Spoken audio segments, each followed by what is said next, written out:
Today we have Gabriella, who is a content creator who talks about her journey living with PCOS or PMOS and how she's able to manage that with GLP-1s. Hi, Gabriella. Welcome to the podcast today and happy to learn more about your patient story and your healthcare journey. How are you doing today? Thank you. Thank you, Melissa, for having me over. I think this is like huge that you're doing this to, get people's real experience. So let's start with you. Who is Gabriella? Why are you here today? Yeah. So basically, it all started honestly when I was like 13 years old and I started getting my periods. And I felt like I was always like the person, like the odd one out when it came to like my friendships with women. I felt like they were going through things that I could never relate to. And I kind of went through that for a long period of my life until I finally turned 21 and I went to like my third gynecologist appointment and they told me that I had a PCOS. And I felt like that was a very, very like such a like big moment in my life because it kind of put the piece of the puzzle that never made sense for me because obviously like when something affects your hormones, it affects how you feel every single day. It affects how you feel about things. And yeah, I felt like after being able to help my PCOS, I finally kind of put that piece of the puzzle back. And obviously having community and people online that told me about their experience changed completely how I went through PCOS and how I, took action with providers. And so because of that, I started sharing my own journey. Yeah. Let's go back to the going to the OBGYN at 21, because not a lot of people go to the OBGYN at 21. Was Yeah. there any specific reason why you went to the gynecologist before you got this diagnosis? Like, were you having any sort of like symptoms or were you just going for like a regular screening? What age did you start going to a gynecologist and like what led to you having to go in before getting this diagnosis? Yeah. So I'm from Venezuela and honestly, like going to the gynecologist from an early age is like super common. Like it's just part of your routine checkups. And to be honest, I went way earlier. I went when I turned 15 because that's usually like in Venezuela when people start getting checked up and you just, kind of like the days of like reproductive kind of things. So I started going when I was 15 and this was like the biggest when I was 18 and then when I was 21. And besides that, I am someone that is very like advocating about my health. So I go to my regular checkups, making sure that I'm doing great. There's nothing weird. So basically, I went when I was 15 because, again, my periods were still irregular and things didn't make the most sense. And they just told me everything was fine and that irregular periods were just like a thing and that I just had irregular periods. And I was like, okay, well, I guess I didn't get my period like so long ago. So maybe it's still adjusting. When I was 18, same thing. Your periods are they're just irregular. That's the way it is. We cannot do more testing on until you're 21. And I was like, okay, well, I find this very weird and I would like to know what's going on. Yeah. But if you guys are not concerned, then why would I be concerned, right? You guys are my, healthcare providers. And neither of the times, nobody told me that it was weird to have irregular periods. Not once during all my teenage years up to, beginning of my 20s, which was insane. Finally, when I was 21 years old and the day prior to my gynecologist appointment, mind you, I'm just taking the word for all my healthcare providers and I'm not doing any like research myself throughout all my teenage years. The night before I went to my gynecologist appointment, I knew they were going to do the pap smear. I knew they were going to do the test. I was like, finally, I have the age to do the test. Right. Like who's excited about a pap smear? Nobody. No one is. But yeah, I went and the night prior, I looked up like irregular periods. Like I was like kind of getting concerned because I was like, is this normal? And I saw a lot online about PCOS. I'm not going to diagnose myself, but I was like, ooh, this kind of really sounds like me. So I went to the gynecologist, did not say a word about the research that I had done. And she said that now everybody seemed concerned. 21 years old, I'm telling everybody that I have irregular periods, and everybody in the office is concerned that I have irregular periods. And I'm like, I've been telling you guys this. So I was like, 13. What do you Yeah. mean? Yeah. And then yeah, basically like that's kind of how it all started. And we did blood work to see my hormones, which had never been done before. We did blood work, we did a vaginal ultrasound, and then we also just talked about my just like my symptoms and how I was feeling. And she said, "You have the symptoms. We have to see how the hormones in the vaginal ultrasound look." And yeah, that's when after that I came on the second visit after she got the results for everything, and she confirmed that I had PCOS. So you were diagnosed immediately after this appointment that you had when you were 21 years old.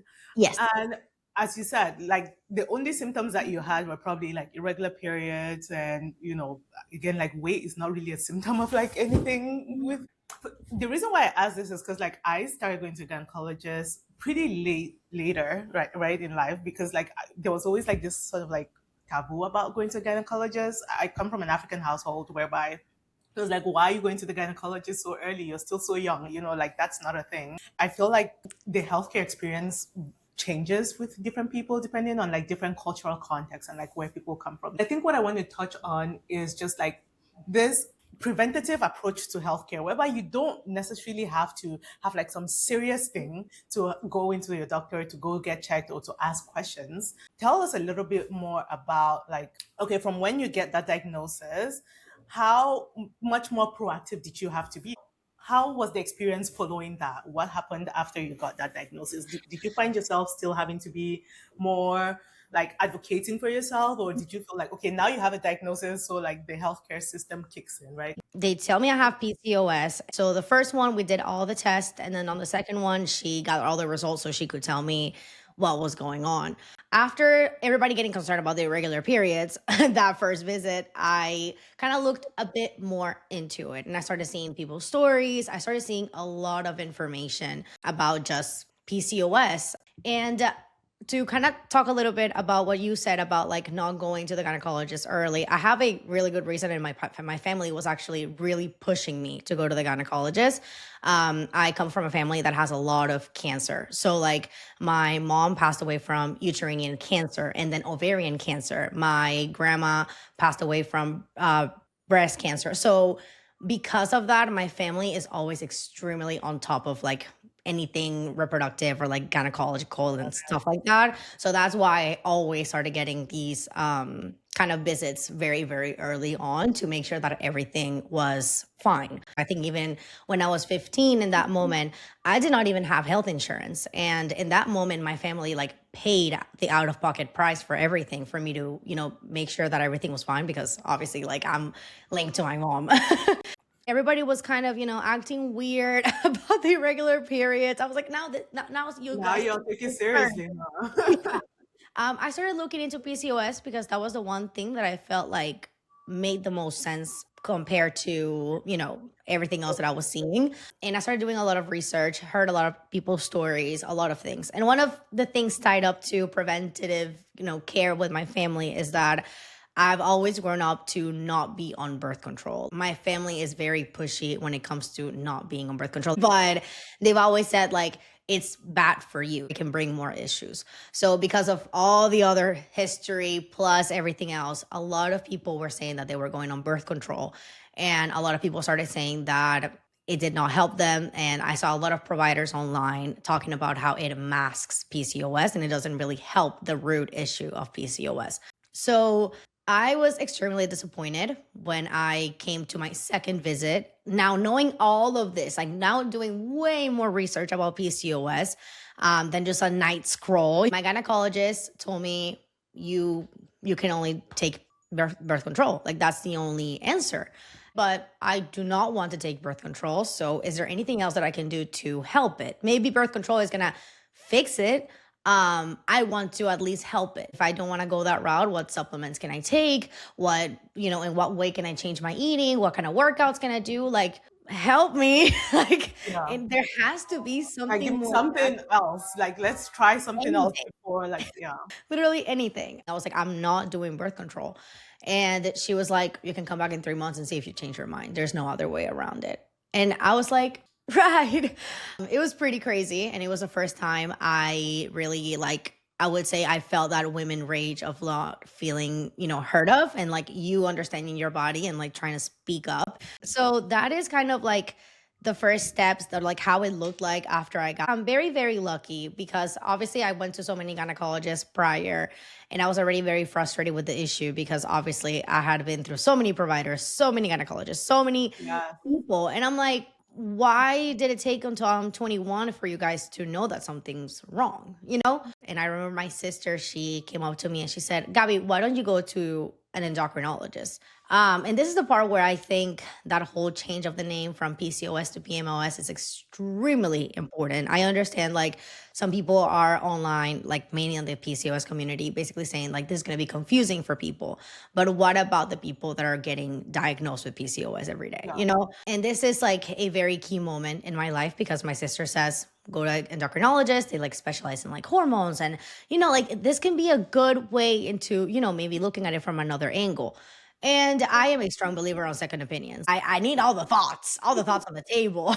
So I basically take my time. Like I did not just go to the first endocrinologist I found. And I think like that's extremely important for women going through PCOS as well. I basically decided to do my research, find like a really good practice. It ended up being like a private practice. The website was full with information of PCOS.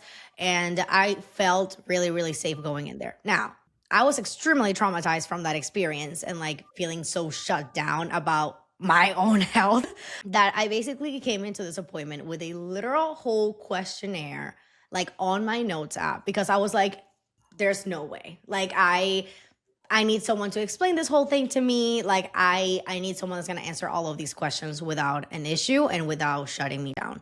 Basically, my endocrinologist sat there and she was like, okay, we're doing this. Like that's fine. And she answered every single question very calmly. And she even told me like, there's no reason why I would put you on birth control. Like that doesn't make any sense. There's like, levels to PCOS, Yeah. and Yeah. I'm not even to a level where like, I would need to go on birth control because it's like the one thing that's really going to help me or something like that. So my endocrinologist in that moment, she gave me, some recommendations like take berberine, take myo plus decarinositol, do these kind of workouts, eat less carbs. Like she kind of gave me an idea of how to take my life for the next 6 months. She said, I'll see you in 6 months after you implement all these things and we'll see where your body is. Left feeling super happy that someone heard me out, that someone gave me other solutions. I implemented that for 6 months. Came back to the endocrinologist and she was like, not one thing has changed. For example, like lose weight. And she basically tells me that, that she thinks the best case scenario for me is probably going to be attacking my insulin resistance. Mind blown. Never knew that this was connected to my insulin resistance. You have marks on your neck of insulin resistance. She started explaining to me how PCOS is a metabolic issue. It's a lot of an insulin resistance issue, and it can affect women in so many different ways. It changes depending on who you are. But the most common PCOS is the one that comes with the insulin resistance. It attacks your metabolic health. And then if you don't help your metabolic health, then it affects your hormone. So she gave me a couple options. And then in that moment, she basically gave me like 4 different medications. So I basically asked her a very important question, I think, for me and for women that are looking for solutions for their PCOS. And it is attacking the root cause of your PCOS. She basically said how GLP-1 medications were the ones that were going to do that. I had another visit to kind of think on it, do my research, and I came back and I was like, I'm ready. Let's do the GLP-1. The way that like the story flows, right? Like you can see that there was a lot of involvement because like you weren't just like, okay, my gynecologist tells me to go on birth control, so I go on birth control. Or my endocrinologist, tells me to do all these things and take all these vitamins and all these supplements. So I do that. But then like, if it doesn't work, I just keep doing it because like, that's what the doctor said.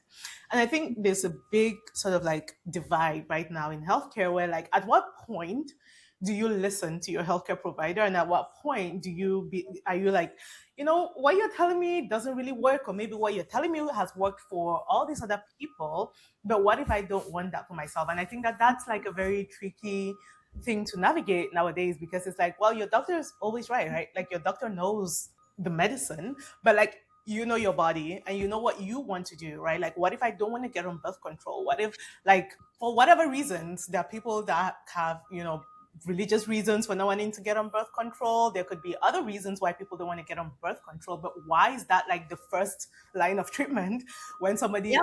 when women show up with these kinds of things? And at what point are you able to like push back against your healthcare provider and, still sort of like believe that they're still going to like treat you as best as they can, even though you're like rejecting some of their Yeah, ideas? and the worst part is that I don't know any other way, but you know that this can be an Yeah, insulin resistance and a metabolic issue. yeah, Why are you not referring yeah, me to an yeah, endocrinologist? Like, yeah, that's like the biggest part. Like, if you don't know it, fine. You know what I mean? yeah, Thank you for the diagnosis, because at the end of the day, it's also very hard to get diagnosed and for providers to do those tests. So I'm very grateful. I just think that there has to be more options on the yeah, table. Like, this yeah, is your specialty, and yeah, 1 in 10 women have PCOS. So this mhm, is something you see yeah. very, very often. You have to have more options on the table. So now you've been offered the option to go on GLP-1s. What happens after that? Walk us through like the first few months after you're like, okay, now I'm gonna get on a GLP-1. What happens from there? Yeah. So the very first time I started the GLP-1, as you can see, I did not know anything about it. Like, I kind of did a little bit of research, I kind of understood, but like, it was not the big Ozempic it is right now. And basically, I went on it for my PCOS. The intention was like, I'm gonna lose weight. Like, for me, it was just like, I want to address this. Like, and the more I knew about PCOS, the more I wanted to get my periods, which, as I said, like, at first I was like, I don't want my period. Like, Yeah, once you understand what can happen when you don't have your periods for so, so long, then you start getting really that's concerned. important. And then, when my period comes now, I'm like, I'm grateful. I'm Yeah, grateful. like, Um, happy you're here, but I'm happy you're here, I guess. right. I fought for too long to have it. I started the GLP-1, and the more I was on it, the more research I did on it, the more creators I followed, the more information I got from it. My insurance denied it. Every single GLP-1 brand was denied because it was not diabetes 2 or type 2 or something. And I was like, okay, crazy it has to get to that point for you guys to help me, but sure. My endocrinologist and I sent like a bunch of like results, information, insulin resistance, like so much stuff. And they were just like, we're not going to cover it. Yeah. So I ended up getting it out of pocket, like at a compounding pharmacy. And I started at 2.5 milligrams of Tirzepatide, and first month I started noticing a lot of difference. My endocrinologist almost like holded my hand throughout the Mhm. beginning of my GLP-1 journey and really taught me how to be on a Yes. GLP-1. And I feel like a lot of people that are doing this as a trend or as a tool Yeah. do not understand how to use The this medication implications of this properly. drug. Yeah. Yeah. So I basically started at 2.5, and inflammation. It was not even like weight. I couldn't tell you how many pounds I lost or anything like that, because I also went into this journey already kind of knowing a little bit about it and like understand that I could lose weight. I didn't know how much weight I could lose, but I just like was just mainly thinking about like, I do not want to get attached to the scale, and I want to do this in the most mental, Yeah. because it is a very, slippery slope, if that makes sense. So I would hide my scale. I actually did not even have a scale at my house until I went up in dosage because there was no need. I think I had like appointments every 2 weeks with my endocrinologist. Huge difference when it came to inflammation, when it came to how I felt on my everyday. Like, that's like the biggest part for me. After 3 months of being on the lowest dosage, I went up to 5 milligrams. And that was more on the 3 to 4 month period. As my endocrinologist said, this is a very slow journey, like super slow journey, year and a half. Like, Yeah. don't even think about it as a quick fix. Like, if you want a quick fix, go into the surgery room.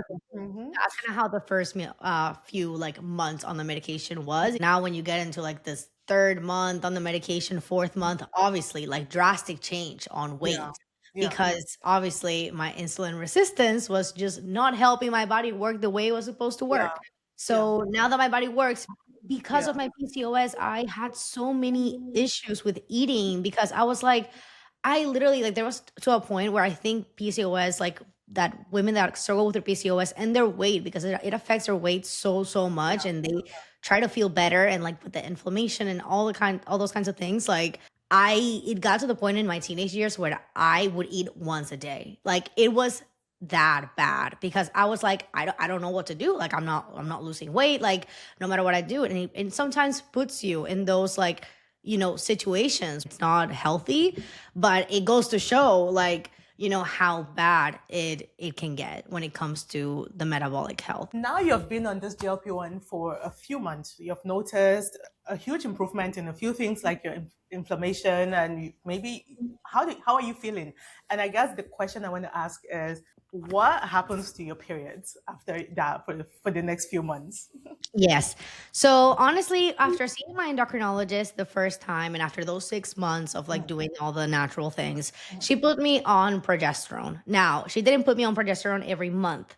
Again, I feel like gynecologists just abuse the medication. Like, with the birth control or with the progesterone, like, I understood the importance of having my period, but as I said, find you a really good provider that's going to listen to you, that you feel comfortable. Go see all the options. Because when it came to my periods, my endocrinologist told me, if you don't get it in 3 months, I'll give you the medication so you can have it.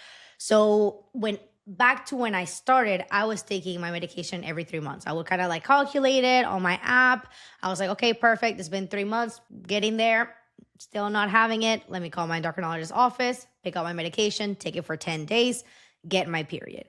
Like, that is the way that we would do it for probably the first year, to be honest. Then I started my GLP-1 journey. I was still taking the progesterone every 3 months or so. I probably took the progesterone twice while I was on my GLP-1 journey, because again, things do not get fixed overnight being on a GLP-1, and it is like something you just have to take for a long time and help your body process the things that it's supposed to and balance itself out.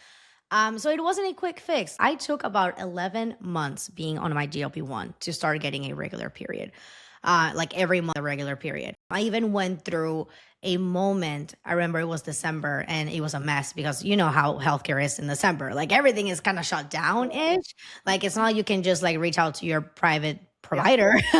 It's like, if it's not an urgent care, you're kind of done. And basically, I started getting my period. I feel like I had like 2 months that I was getting it regularly, and I was like, okay, great. Like, okay, you're showing up. That's crazy. And then naturally, not taking absolutely anything, like, it just started happening till this day. It just happens. I got my period. Then a week later, I was spotting, and I was like, Hmm, that's not why normal. why is my period here again? What's Yeah. going on? Then I will kind of bleed, not like like heavily bleeding, but just like kind of spotting. Couple days, then nothing. Then couple days later, again spotting, and I was like, "What's going on?" Like, now I'm getting my periods. I got them kind of regular for the past 2-3 months. What's going on now? I got the very first visit I could after like the very first day of January, and it was crazy because like I went to my endocrinologist and I told her, I was like, I've been like spotting, like I don't know what's going on, and she basically told me that it was probably like all the lining that was on my uterus just like shedding out of how much lining was there out of not having my periods for so long. Oh, So that's kind of what happened. It happened once. It hasn't happened ever again. After having my visit with my provider, it stopped happening. Like, she didn't do anything. I didn't take any medication or anything. I got my, let's say, week 1, I got my period. Week 2, nothing. Week 3, spotting. Week 4, nothing. Week 5, spotting. That's when I went to see my provider, and then it never happened ever again. Till this day, it hasn't happened ever again. Fresh, like, it wasn't fresh blood, if that yeah, makes sense. I was like, yeah, what is that? yeah. So yeah, after that never You happened can ever. tell like the years and the years of like because where does it go? Resolved itself. Like, that's how crazy it was, like, you give your body what it needs in one section, which is like the metabolic section, and then insulin resistance, and it helps your hormonal part of things as well. So it's pretty crazy how itself does all of that. So yeah, that's kind of how it's been with my periods, and ever since, my regular period every month. What's so fascinating about this is that, clearly this metabolic issue what it did is like really attack this from like the origins, right? Like what caused the imbalances in your body. And now I'm thinking of all these other women who, when they go in, they get birth control that sort of glazes over this, right? Is it assessing your insulin resistance? Yeah, Like, yeah, it's yeah. like Let's talk about something that you also mentioned, which was like doing a lot of research and like looking at people that were talking about this, because obviously you've become one of those people that talk about this disease. Tell me a little bit more about this sort of like community of like, PCOS warriors or people that like talk openly about this disease, and how, first of all, you found that useful into when getting your own diagnosis and managing the disease, but more what prompted you to also want to share more about like what your journey has been. Did you just think that your own journey was so unique? Tell me a little bit more about like, first of all, how useful you found this community and what sort of motivated you to start sharing your. yeah, so I before, starting my own social media, I always love social media. I love marketing, like it's just been my thing. And I was actually a social media manager when I was struggling through all of these things. I was trying to build my own social media agency. And basically what happened is that I wanted to try things on social media, but I did not want to do it with clients' work. So Yeah. I was like, I have to try it with my own stuff, right? Like if I want to kind of see how social media works and like really have like, all the freedom in the world, I have to do it with my own stuff. So that's kind of how it started.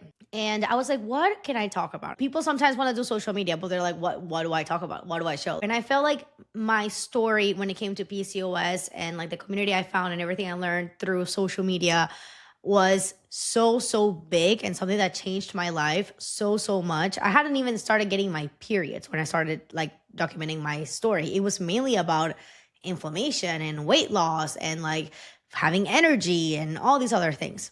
So I basically started posting out of wanting to try something new for marketing and social media managing purposes, and because I wanted to share my story. And it was kind of crazy because as soon as I started sharing my story, there was so many people involved. And I was like, what's going like I don't know how common this. And then I realized that PCOS is super common and people do not get their GLP-1s covered by insurance, even though you try, or some people get it covered and then, oh, no, not covered anymore.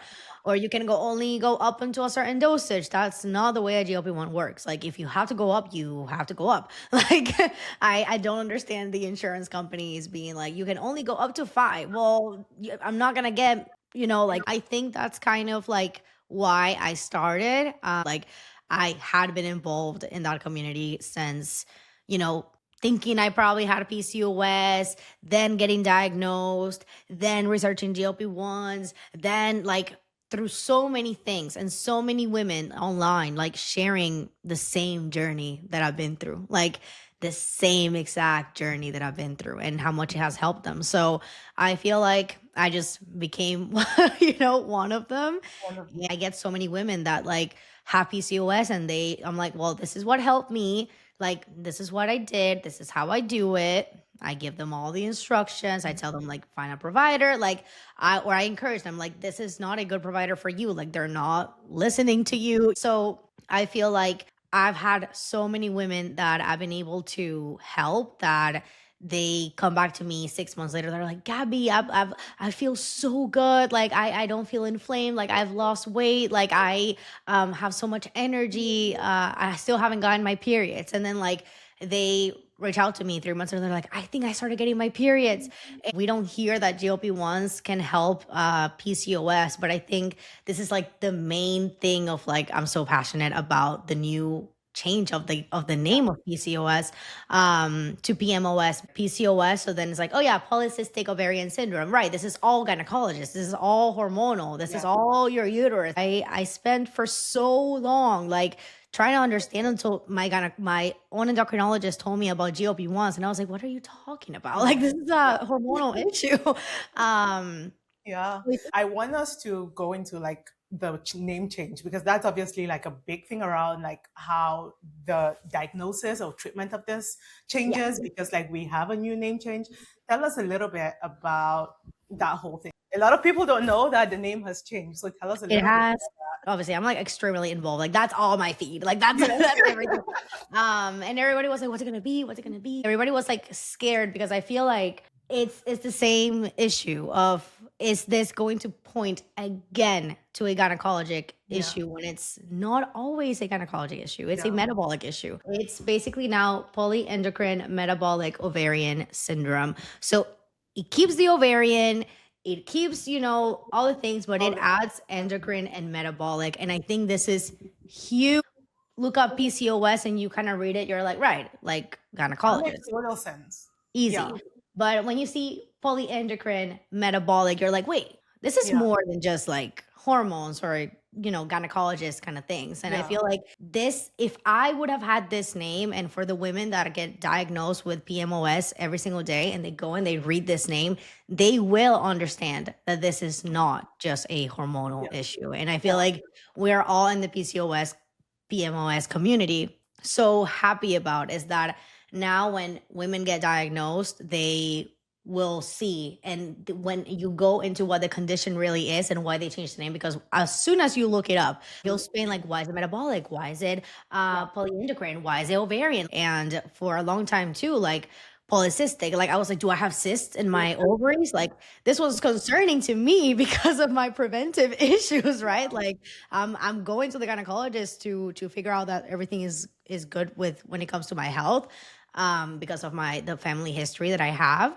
But I was like, trying to figure it out, and it's a name that scares you. But when I got that ultrasound done, I had not one cyst. The follicles, the way they saw everything on my ovaries, yes, this is PCOS. But not once anybody told me it was metabolic or endocrine or anything like that. Way bigger than just a hormonal issue. I mean, again, we learn every day. I learned that from you. It's like a week old. Like it's a baby. It just happened. We're so excited. That is so exciting. So exciting. As we wrap this up, my question is going to be, how are you now? Where are you on your journey? What is the ultimate outcome that you want to be able to get out of this? But let's start with, how are you? I'm doing great. I'm doing fantastic. I honestly, forming this own community has been huge for me. And I mean, when it comes to my GLP-1 journey, when it comes to my PCOS, gone out the window. PMOS, I don't know her. Like I'm a whole different, like me and my friends were actually looking at videos of us in high school. And I was kind of like looking at myself kind of terrorized. She came from out of town and she was like staying at my house. And I was like, no, you don't understand. I know what that girl was going through. Like, I was like, wow, like it's crazy. And when it comes to my GLP-1, I'm finally have reached maintenance. Obviously, when it comes to GLP-1, you can either, wear it off and implement a lot of habits and lifestyle changes to keep your insulin resistance, at bay. Me, for example, I am happy to say that I'm going to maintenance. I want to keep it at bay. Life changes, things change, and like you don't always have the best habits. So having something that backs me up, I think it's like huge for me, and it gives me the biggest peace of mind ever. I can extend my dosages. Like I can do it every 2 weeks. I can do it every 18 days. Like I am now texting that timeline, and it's also been a little bit of a relief to not have to depend on it so much. Reaching maintenance has been a huge goal for me. Now, when it comes to my community, I'm so excited. I'm working on so many different things for me to be able to give back. I'm working on websites, on guides, on one-on-one calls. Like I'm working on so many things because helping women go through PCOS or PMOS as someone that, hey, I've been through this, like I can try to help you.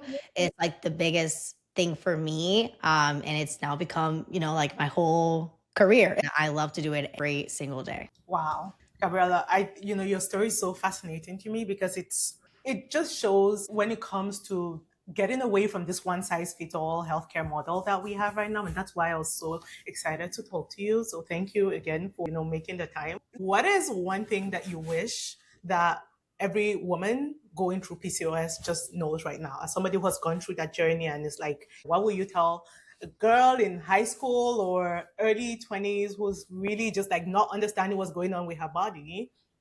Give her one piece of advice. I think number one, you know your body best, do your own research. And basically, like out of my experience, if you deal with weight and also PCOS, look into an endocrinologist as soon as possible. Gabriella, thank you so much. Women's health, the way we're not listened to, is such an issue. Thank you so much for taking the time to speak with me today. And it was great having you on. Yeah, and thank you so much for, giving us a platform to talk about these issues and to educate. Nothing that I do compares to, being able to go out there and share your story. So I think that that's really brave. So thank you. Thank you.